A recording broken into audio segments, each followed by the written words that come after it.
नमस्कार, स्वागत है आपका कमोडिटी फटाफट में। अगर आपके पास भी कोई सवाल हो तो आप जरूर पूछिए। हमारा नंबर आपके स्क्रीन पर फ्लैश हो रहा है 9136934065। इस नंबर पे आप अपने सवाल हमें भेज सकते हैं। अगले आधे घंटे तक हमारे दो मेहमान हैं जो आपके सभी सवालों के जवाब देने वाले हैं। हमारे साथ अमित खरे हैं गंगानगर कमोडिटीज लिमिटेड से, और साथ ही हमारे साथ अनिंद बैनर्जी भी होंगे कोटक सिक्योरिटी से। वो दोनों एक्सपर्ट्स आपके सभी सवालों के जवाब देंगे। तो देर किस बात की, आप अपने फोन उठाइए, मैसेज कीजिए, व्हाट्सएप के जरिए अपने सवाल भेजें। शो के दौरान जितने भी कॉलर्स के मैसेज आएंगे हम कोशिश करेंगे सभी सवालों के जवाब दें। लेकिन चलिए शुरुआत कर लेते हैं चांदी के साथ, क्योंकि चांदी में अचानक से तेजी बढ़ी है। शुरुआती कारोबार में सुस्ती दिख रही थी, फिर धीरे धीरे तेजी बढ़ती गई। अब अचानक से 2.25% की तेजी एमसीएक्स पर चांदी में दिख रही है। 91,300 के करीब चांदी, 2,000 रुपए से ज्यादा की मजबूती, ये तेजी बढ़ती ही जा रही है। जबरदस्त तेजी कह सकते हैं यहां पर चांदी में देखने को मिल रही है। इंटरनेशनल मार्केट में भी अच्छी तेजी के साथ यहां पर कारोबार हो रहा है। शुरुआती सुस्ती के बाद एक जबरदस्त तेजी चांदी में दिख रही है। अमित जी, क्या हो रहा है चांदी में? अचानक से इतनी बड़ी तेजी क्यों आई है, और अचानक तेजी के पीछे वजह क्या है? अब क्या करना चाहिए? $30 के ऊपर कॉमेक्स पे पहुंच चुका है। एमसीएक्स की बात करें तो 2,000 रुपए से ज्यादा की तेजी, 91,300 के करीब। क्या करना चाहिए अभी? नमस्कार विष्णु जी, बिल्कुल सिल्वर में सडनली एकदम से एक तेजी जो है आज 1 से 1.5 घंटे पहले देखने को मिली। ट्रम्प की तरफ से जैसे ही एक स्टेटमेंट देखने को मिला बाजारों में कि वो कुछ टैरिफ्स जो है इंपोर्ट पे बढ़ाएंगे, उसके चलते डॉलर में एक हल्की सी गिरावट देखने को मिली, जिसके चलते जो है सिल्वर में एक तेज उछाल सडनली देखने को मिला। बट मेरे को लग रहा है यहाँ पे अब थोड़ा सा खरीदारी से बचना चाहिए, क्योंकि मेरे को लग रहा है 92 के आसपास एक टेम्परेरी टॉप जो है सिल्वर बना सकती है एज पर चार्ट। तो जिनके पास ऑलरेडी सिल्वर है वो 91,500 92,000 की दिन में कहीं पे भी मुनाफा बुक करें। वापस मेरे को लग रहा है प्राइसेस फिर से 89,000 के आसपास आ सकते हैं, तो फिर खरीदारी के लिए उस लेवल का वहां पे वेट करना चाहिए। जी विश्वनाथ जी। जी, आप बताइए चांदी की इस तेजी के पीछे वजह क्या आप मान रहे हैं, और ये तेजी यहां से और एक्सटेंड होगी? अचानक बढ़कर भाव अब हो चुका है 91,300 के करीब, 2,000 रुपए की मजबूती है, क्या करे? या नमस्कार टू एवरीबॉडी। देखिए, चांदी में जो टैरिफ का न्यूज़ आया अभी इन द मीडिया पोर्टल्स, जैसे कि ट्रम्प का जो टैरिफ प्लान है उसमें शायद जितना एक्सपेक्टेशन था उस हिसाब से टैरिफ इम्पोज ना हो, जिसके कारण डॉलर इंडेक्स में एक गिरावट देखने को मिला। और उसके साथ गोल्ड सिल्वर कमोडिटीज़ में स्पेसिफिकली आपका बेस मेटल्स में काफ़ी बड़ा जंप आया, जिसका एक पॉजिटिव इम्पैक्ट सिल्वर में आया।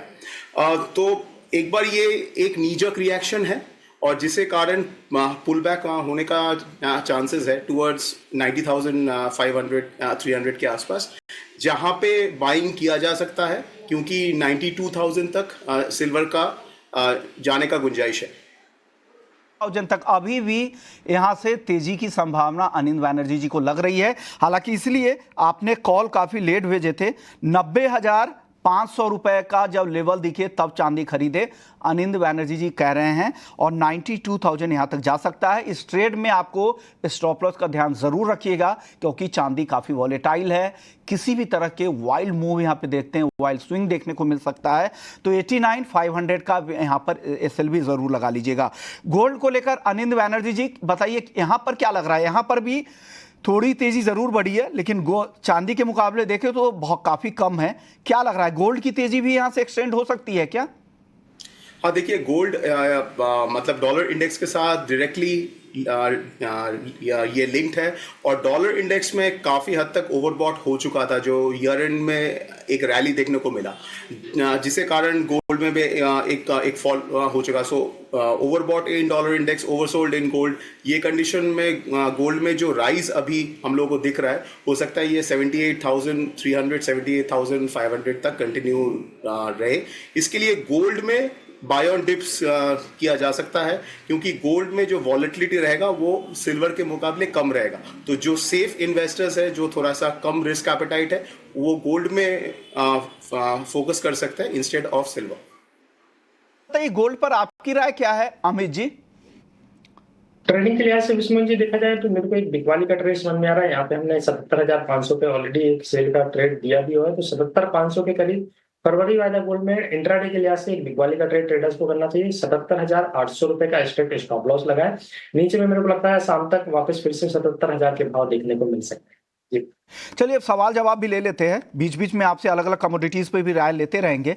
पहले दर्शक हमारे साथ जमील भाटी हैं चूरू राजस्थान से। नेचुरल गैस में क्या करना चाहिए? नेचुरल गैस आज के सत्र में जबरदस्त तेजी, कहा जा रहा है कि जनवरी में सर्दी सामान्य से काफी ज्यादा यूएस में रहने की संभावना है और 8% से ज्यादा की तेजी है। भाव हो चुका है 313 रुपए के ऊपर। अनिंद बैनर्जी जी, काफी रिस्की कमोडिटी अब हो गया है। 300 जिस तरह की वॉलेटिलिटी दिख रही है, फ्राइडे के सत्र में हमने देखा था तेज गिरावट भी आई, पिछले हफ्ते भी हमने देखा काफी तेजी के बाद एक भारी मुनाफा वसूली दिखी। क्या करना चाहिए ऐसे ट्रेड में? देखिए, नेचुरल गैस विंटर सीजन में वॉलेटिलिटी आपने जो बताया एकदम सही। यहाँ पे काफ़ी इसका ज़्यादा वॉलेटिलिटी रहने वाला है, क्योंकि ये जैसे जैसे डेली वेदर फोरकास्ट वहाँ पे चेंज होगा उसका इम्पैक्ट आएगा। मगर ट्रेंड अगर देखें तो अभी भी अप ट्रेंड ही है, तो 330 के तरफ ये जा सकता है। बट मेरा एडवाइस यहाँ पे ये रहेगा कि इस कमोडिटी में इंट्राडे पे फोकस करना चाहिए दैन पोजिशनल, क्योंकि जो पोजिशनल में वॉलेटिलिटी हैंडल करना थोड़ा सा डिफिकल्ट हो सकता है ट्रेडर के लिए। बैनर्जी जी, एक सवाल दीजिएगा, क्रिश का जवाब है, दिल्ली से हैं, रेगुलर कॉलर है। ये पूछ रहे कि कॉपर में क्या लग रहा है? कॉपर में भी चांदी के साथ जबरदस्त तेजी दिख रही है, 1.5% से ज्यादा की तेजी एमसीएक्स कॉपर में।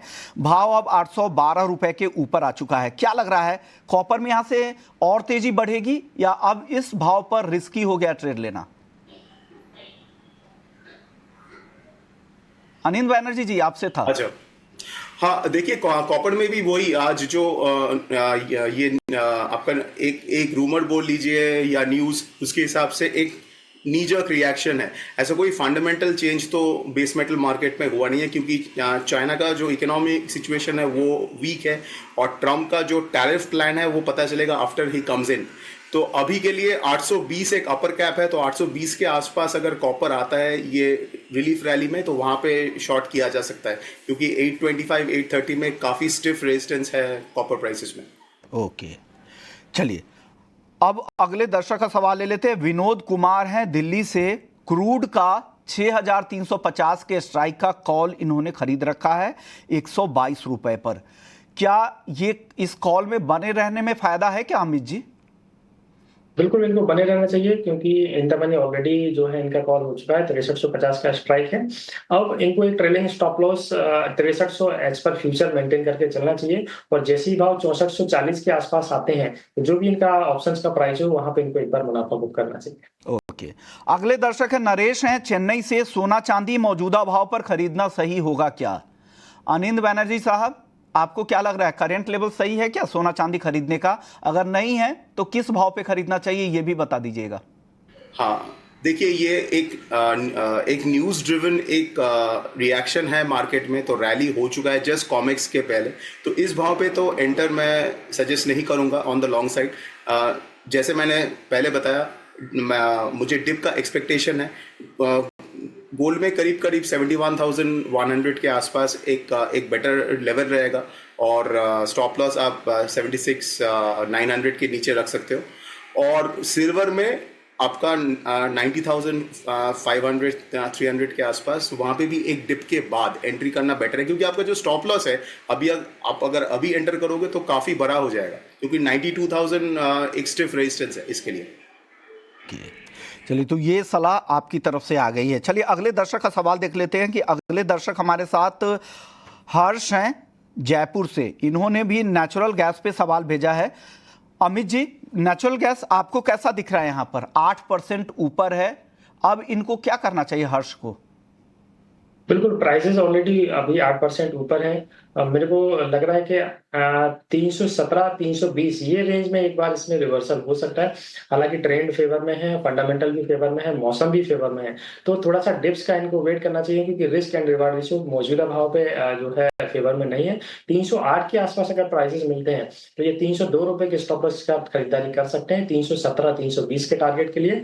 और अगर प्राइसेस 317 से 320 की रेंज में आते हैं तो वहां पे एक पुट ऑप्शन में भी खरीदारी कर सकते हैं, 3 से 4 पॉइंट का स्टॉप लॉस लेके चले ऑप्शंस में 320 की पुट ऑप्शन में, और नीचे में जैसे ही प्राइस 308 के आसपास आते हैं वहां पे उसमें बुक कर सकते हैं। ओके, अगले दर्शक है देवी चंद है, कच्चे तेल में क्या करना चाहिए अभी? अनिंद बैनर्जी सर, आप बताइए कच्चे तेल में देवी चंद जी को क्या करना चाहिए? कच्चे तेल में ट्रेंड और जो सेंटिमेंट है दोनों पॉजिटिव है, क्योंकि एक्सपेक्टेशन है मार्केट का, एक तो विंटर सीजन में जो हीटिंग डिमांड आता है वो काफ़ी स्ट्रांग है, और दूसरा एक्सपेक्टेशन है कि ट्रम्प वो आने के बाद शायद ईरान के ऊपर जो सैंक्शंस है वो इंक्रीज करे, तो जिसके कारण वहाँ से ऑयल का फ्लो एक बार एक डिसरप्ट हो सकता है। तो 6700 का एक पॉसिबल टारगेट बनता है, बट वो एक दो दिन में नहीं, मतलब over the next couple of weeks उसका गुंजाइश है। और नीचे में 100 से 150 का एक स्ट्रॉन्ग सपोर्ट जोन है, तो ट्रेंड अप है, but by on dips is a better strategy. चलिए, तो बाय ऑन डिप्स के स्ट्रेटजी के साथ काम करना चाहिए, यही सलाह अमित जी की तरफ से क्रूड में आई थी। जो ऑप्शंस में जो सवाल आए थे उनके लिए भी यही तकरीबन यही सलाह थे। अगले दर्शक हमारे साथ अशोक हैं अमरावती से, कॉटन केक क्या 2600 रुपए तक आ सकता है क्या? अमित खरे जी, क्या लग रहा है कॉटन केक 2600 तक आएगा क्या? कॉटन केक देखा जाए तो जिस तरीके से काफी ट्रेडिंग सेशन में 2620, 2650, 2600 का एक सपोर्ट क्रिएट कर रहा था, अब वहां से प्राइसेस लगभग 2782 के आसपास का जनवरी वाले ने हाई बनाया। मेरे को लग रहा है कि प्राइसेस 2800 के ऊपर नहीं गए तो एक बार इनको 2650, 2660 के आसपास के भाव देखने को मिल सकते हैं। वो ऐसे प्राइस रहेंगे जहां पे इनको खरीदारी करके चलना चाहिए 2650-60 की रेंज में। 2600 रुपए का स्टॉप लॉस लगाकर वापस फिर से 2770-80 के टारगेट के लिए। 2600 अभी हाल फिलहाल करंट सिचुएशन के हिसाब से दिखाई नहीं दे रहा है, क्योंकि फिजिकल में मार्केट जो है काफी टाइट है।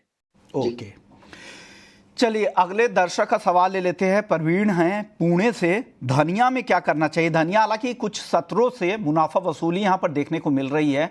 अमित जी, क्या लग रहा है धनिया 7800 रुपए के नीचे फिसल कर आ चुका है, फंडामेंटल्स तो काफी अच्छे कहे जा रहे हैं, क्या वापस से तेजी लौटेगी? धनिया पर आपकी कॉल क्या है अब यहां से? में एक बेस क्रिएशन है और इसका जो ब्रेकआउट पॉइंट था वो 7550 7600 के आसपास था। उसको ये कई बार रिटेस्ट करके एक बार 8200 के आसपास भी टेस्ट किया है, तो ये फिर से रिटेस्ट करने आ रहा है। मेरे को लग रहा है 7600 के आसपास 7700 के रेंज में अगर मिलता है तो 7500 रुपए के स्टॉप लॉस के साथ इसमें खरीदारी वापस की जा सकती है। 8100 रुपए का टारगेट रखें। ओके, चलिए अब बात करते हैं जीरे की। जीरे में आज हल्की तेजी दिखी, लेकिन धीरे धीरे तेजी ऊपर की तरफ बढ़ रही है। जीरे को लेकर आपका व्यू क्या है अमित जी? जीरो में जिस तरीके के फंडामेंटल हैं वो थोड़ा सा नेगेटिव है, क्योंकि स्विंग जो है काफी अच्छी हुई थी, और अभी जो थोड़ी सी बरसातें हुई हैं उससे भी फसल को काफी अच्छा बेनिफिट हुआ है।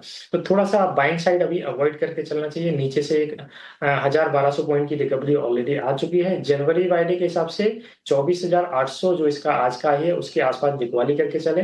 25,300 रुपए का स्टॉप लॉस लगाए। नीचे में 23,800 तक के टारगेट जो है 2 से 3 ट्रेडिंग सेशन में देखने को मिल सकते हैं। ओके, हल्दी की बात कर लेते हैं। हल्दी में भी तेजी बढ़ती जा रही है, 15,530 के ऊपर बंद हुआ है। आज भी करीब 0.5% की तेजी दिखी है और ये तेजी लगातार एक्सटेंड होती जा रही है।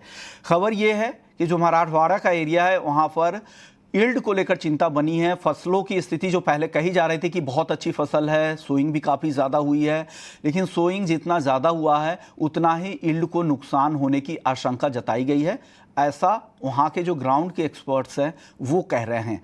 अमित जी, आप बताइए हल्दी की कीमतों में कितनी तेज़ी यहाँ से और आपको दिख रही है? ऊपर में कहाँ तक जा सकते हैं और भाव नीचे कहाँ तक आ सकते हैं? नियर टर्म का एक रेंज आपका क्या है हल्दी का? बिल्कुल उस्मान जी, हल्दी का चार्ट फेवर में है और फंडामेंटल भी फेवर में है। हालांकि निचले स्तरों से इसमें रिकवरी ऑलरेडी आ चुकी है। थोड़ा सा गिरावट का इंतजार करना चाहिए। 15,000 के आसपास अगर अप्रैल वायदा टीएमसी मिलती है तो एक बेस्ट बाइंग जो है प्राइस रहेगा, लेवल रहेगा। वहां पे 14,400 रुपए के स्टॉप लॉस के साथ खरीदारी की जानी चाहिए। 16,000 अभी मेरे को लग रहा है 2 से 3 दिन का टारगेट रहेगा, और ऊपर में अगर एक्सटेंड होता है तो 16,400 रुपए के आसपास तक भाव देखने को मिल सकते हैं। 16,400 एक ऐसा भाव रहेगा जहां पे ट्रेडर्स को लगभग 70 से 80% मुनाफा बुक करना चाहिए। जी बिस्मिल जी। चलिए, अब एग्री मार्केट में दो और काउंटर है जिस पर चर्चा होना ज़रूरी है, वो है ग्वार सीड और ग्वार गम, क्योंकि यहाँ पर अराइवल्स के नंबर मंडियों में कम हो रहे हैं। इसके कई सारे ग्वार सीड के जो डेरिवेटिव प्रोडक्ट्स हैं उनकी डिमांड अच्छी है, लेकिन वायदा में भाव चल नहीं रहा है। आज भी ग्वारगम में करीब 2% की गिरावट, 10,200 तक फिसल गया भाव, और ग्वार सीड वायदा 5,315 रुपए पर बंद हुआ है। करीब करीब 1% की गिरावट यहां पर भी दिखी है। अमित जी, क्या हो रहा है? ग्वार की तेजी क्यों थम गई है? क्या लग रहा है आगे कुछ यहाँ पर रिकवरी की उम्मीद करनी चाहिए? टेक्नो फंडा व्यू दीजिए, ग्राउंड की चीजें भी बताइए और टेक्निकली भी भाव बताइए कि ट्रेड के लिए कैसा दिख रहा है अब। देखा जाए तो ग्वारसीड और ग्वारगम का जो व्यापार है वो काफी एक दायरे में, सीमित दायरे में जो है अभी दिखाई दे रहा है। ग्वारसीड अगर जैसे जनवरी वायदे की मैं बात करूं, वही अभी मेरी स्क्रीन पे लगा हुआ है, तो नीचे में 5,050-60 के आसपास के इसने लो बनाए थे। वहां से प्राइस चले और लगभग 5410-12 के आसपास के इसने हाई बनाए। आज इसमें एक हल्का सा करेक्शन जो है देखने को मिला, लगभग 5261 के आसपास का लो बनाया, लेकिन वापस फिर से ये डिमांड जोन के आसपास प्राइसेस आ रहे हैं। अभी अगर मैं जनवरी वायदे की मैं बात करूं तो 5260-70 की रेंज में इसमें खरीदारी की जा सकती है। वहीं पे अगर फरवरी वायदे की मैं बात करूं तो 5340 के आसपास इसमें खरीदारी की जा सकती है। ऊपर में इसका जो है अभी स्क्रीन पे दिखाई दे रहा है आपके 5450 का इसका टारगेट है, ये फरवरी वायदे का है, और स्टॉप लॉस जो रहेगा वो 5270 का रहेगा। तो फरवरी वायदे के हिसाब से 5340 पे खरीदारी करें, 5450 का टारगेट है और नीचे में 5270 का स्टॉप लॉस रहेगा। वहीं ग्वारगन की अगर मैं बात करूं तो एज पर जनवरी वायदा 10,000 के आसपास इसमें एक हर बार बेस क्रिएशन होता है। तो जो इसका मौजूदा भाव है जनवरी वायदा का वो 10,200 के आसपास ही है। तो 10,200 10,100 की रेंज में कहीं पे भी खरीदारी करें। नीचे में 98 का स्टॉप लॉस लगाएं ग्वारगम जनवरी वायदा। ऊपर में 10,700 तक के टारगेट जो है ग्वारगम में भी देखने को मिल सकते हैं। जी ग्वारसीड ग्वारगम पर आपको राय मिल गई है, लेकिन फिर से मसालों की तरफ लौटते हैं। हमारे साथ एक खास मेहमान हैं, अश्विन नायक हैं, चेयरमैन हैं फिस के। शुक्रिया सर, आपने वक्त निकाला। सर, आपसे डिमांड और सप्लाई की स्थिति मैं समझना चाह रहा हूं। सबसे पहले हल्दी की बात करते हैं, क्योंकि हल्दी में लगातार तेजी बन रही है। सर, ग्राउंड की क्या खबर है? क्या फसलों को लेकर इस बार चिंता है और डिमांड का सिनेरियो क्या है? नमस्कार सर। एक्चुअली जो मेरे पास हल्दी में रिपोर्ट है उसके हिसाब से कैरी ओवर जो है वो अभी अगले साल काफी कम जाएगा। 15 से 20 लाख बैग ही कैरी ओवर जाने का चांसेस है। और जो नया क्रॉप है उसमें अलग अलग फिगर मिल रहे हैं, 55 लाख से लेके 70-75 लाख तक के। अगर वो उसमें भी बीच में गिन ले 60-65 लाख अगर नया आता है और 20 कैरी ओवर है तो 80 से 90 लाख की अवेलेबिलिटी रहेगी और 100 की डिमांड है। तो मतलब एक शॉर्टेज बनती दिख रही है अगले साल में। और जब शॉर्टेज होती है तो जो नया क्रॉप आने वाला है वो भी पूरा मार्केट में आएगा, फार्मर्स पकड़ के रखेंगे। उसके ऊपर वो शॉर्टेज कितनी एनहांस होती है वो डिसाइड करेगा कि प्राइस क्या बनेंगे। अभी जा रहा है, मराठवाड़ा के कई सारे जो ग्राउंड के लोग हैं उनसे बातचीत हुई भी थी, तो उनका कहना था कि जिस तरह से फसलों की बुआई ज़्यादा हुई है उतना ही यील्ड को नुकसान हो रहा है और वो चिंता है। चलिए अब अगले मसाले की बात करते हैं, वो है धनिया। धनिया के फंडामेंटल्स काफ़ी अच्छे हैं सर। इस बार तो कैरी ओवर स्टॉक की भी चिंता नहीं है। डिमांड की स्थिति क्या है और क्या लग रहा है इस बार सोइंग की रिपोर्ट क्या कह रही है सर? सोइंग की रिपोर्ट जो है वो अभी इनिशियली ठीक ठाक दिख रही है, ज्यादा नहीं है, कम भी नहीं है, लेकिन जो पिछले साल ऑलरेडी कम थी उससे भी थोड़ी शायद कम नजर आ रही है। तो सोइंग लास्ट ईयर कम हुई थी, इस साल उससे भी थोड़ी कम हुई है और 2-1 साल से लगातार कैरी ओवर भी कम हो रहा है।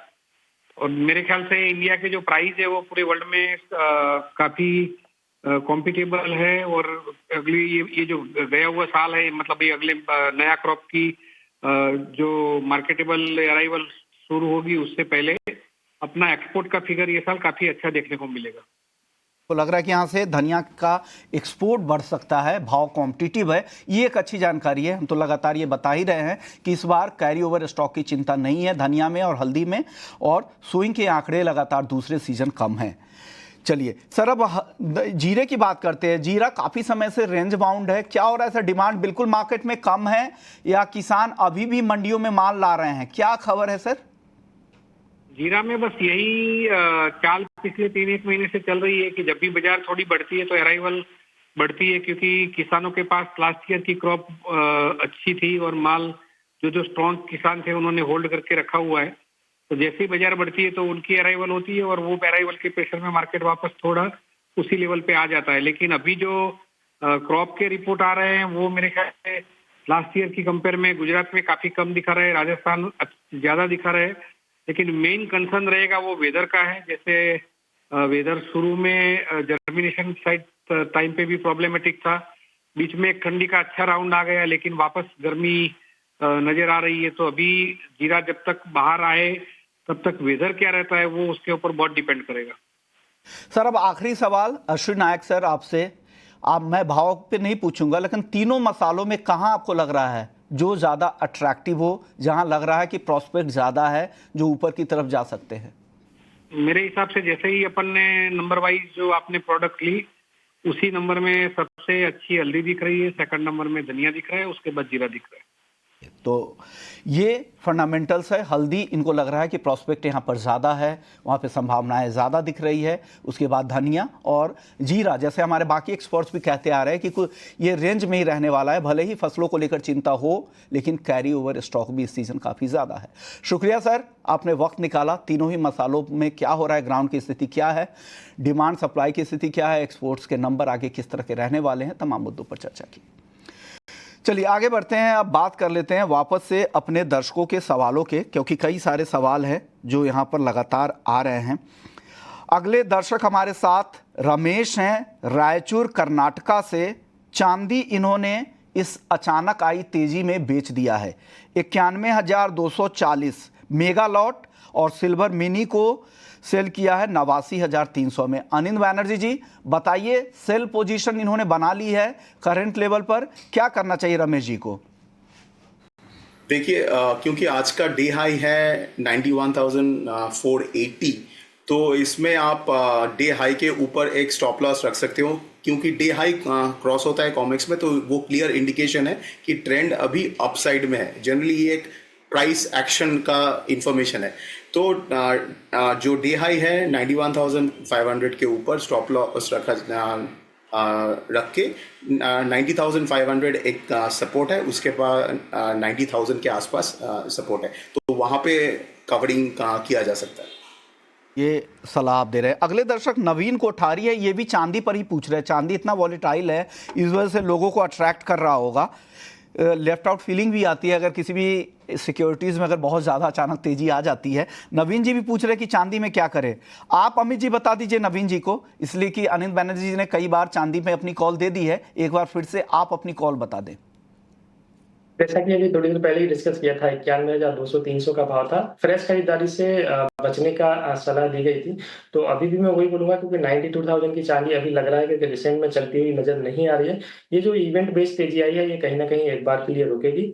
मेरे को लग रहा है प्राइसेस वापस फिर से 90,000 के आसपास तक देखने को मिल सकते हैं। तो अगर ये खरीदारी का ट्रेड करना चाह रहे हैं तो 90,000 के अगर आसपास अगर प्राइसेस मिलते हैं तो 500 पॉइंट के स्टॉप लॉस के साथ खरीदारी कर सकते हैं। 91,000 या 91,500 के आसपास कहीं पर भी बुक करें। बट ओवरऑल अभी जो इसका रेंज मेरे को लग रहा है आज के लिहाज से देखें तो 92 मैक्स टू मैक्स, और नीचे में एक बार 90,000 रुपए रहेगा।